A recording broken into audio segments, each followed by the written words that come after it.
दिल्ली में खुले आसमान के नीचे किसान है, लेकिन गांव और देहात में चलेंगे तो खुली धूप में किसान है।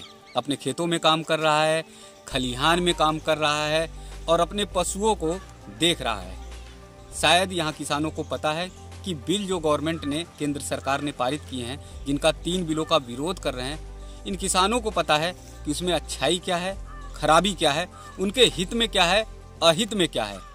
मैं आ गया हूँ दिल्ली से 150-200 किलोमीटर दूर नगलिया भूड़ गांव में। यहाँ में हमारे किसान साथ में हैं और उनसे बातचीत करेंगे कि ये जो बिल जो है, जिसका विरोध चल रहा है, उसमें आपको फायदा लग रहा है कि नुकसान लग रहा है? विरोध तो साहब बिल्कुल नाजायज है, ये मेरी समझ से बाहर है जी। ये फायदे की चीज है, इसमें किसानों को फायदा होगा। क्या क्या फायदा जो इसमें सबसे प्रोडक्शन की, हमारी जो उत्पादन करेंगे जी, उसे मंडी में ले जाते हैं, वहाँ आड़त पर बिचौलियों के द्वारा किसान को ठगा जाता है।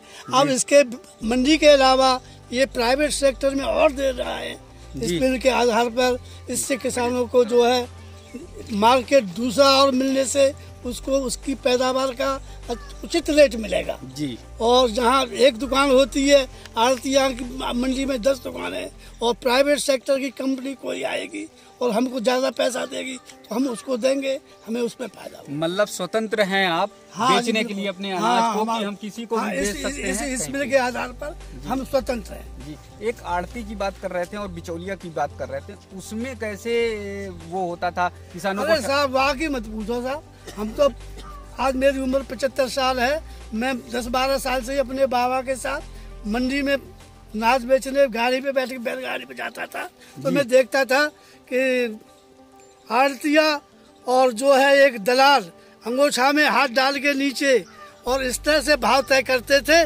कि जैसे कोई समझ में नहीं, किसान तो चुपचाप बैठा रहता था, उससे न कोई पूछा जाता था कि भाई किस भाव बेच दे, क्या कर दे, वही लोग करते थे। और उसके बाद अपनी कटौती, अपनी आड़त का खर्चा और ये सब काट कूट के उसको जो मिल गया उसे लिए चलाता था चुपचाप।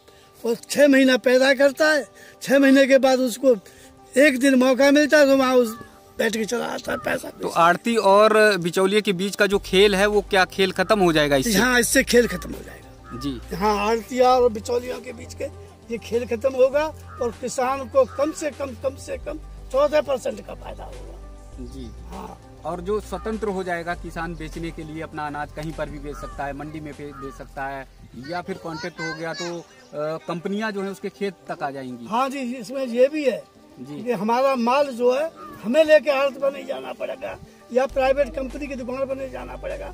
यह है कि प्राइवेट कंपनी वाले तो हमारे खेत से ही हमारे उत्पादन को, जो धान, गेहूँ और ये सरसों, आलू, जो भी है, जैसा भी होगा वो सब ले जाएंगे। पहले जाते थे मंडी में तो वहाँ अनाज पटक देते थे, फिर मजबूरी में जो भाव जैसा मिलता था, तो आड़त की दुकान पर हमारा सौदा पहुँच गया तो न तो वो जो जिस भाव बेचेंगे उसी भाव में हाँ करनी पड़ेगी, नहीं तो जो है न कहीं उठा के दूसरी आड़त पर जा सकते हैं और न कहीं प्राइवेट बाजार है।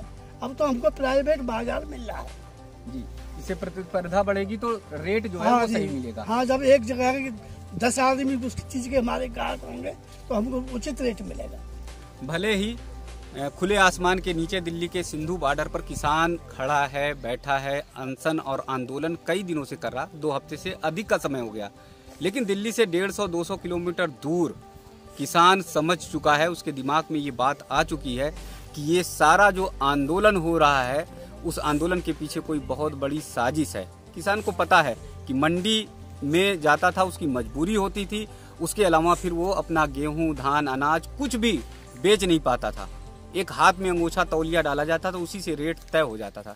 लेकिन आज क्या है, आज खुले मैदान में कहीं पर भी किसान अपने अनाज को बड़े आसानी से, बड़े सुविधाजनक से बेच सकता है। और जब बड़ी बड़ी दुकानें, बड़े बड़े मार्केट में लोग उतरेंगे तो फिर प्रतिस्पर्धा बढ़ेगी, और प्रतिस्पर्धा जब होती है तब फिर जो है वहाँ पर ठगना या किसान को बेवकूफ़ बनाना या किसान को बेवकूफ़ बनाकर जो है उन्हें ठग लेना, वो आसान काम नहीं होगा। किसानों को उचित रेट मिलेगा।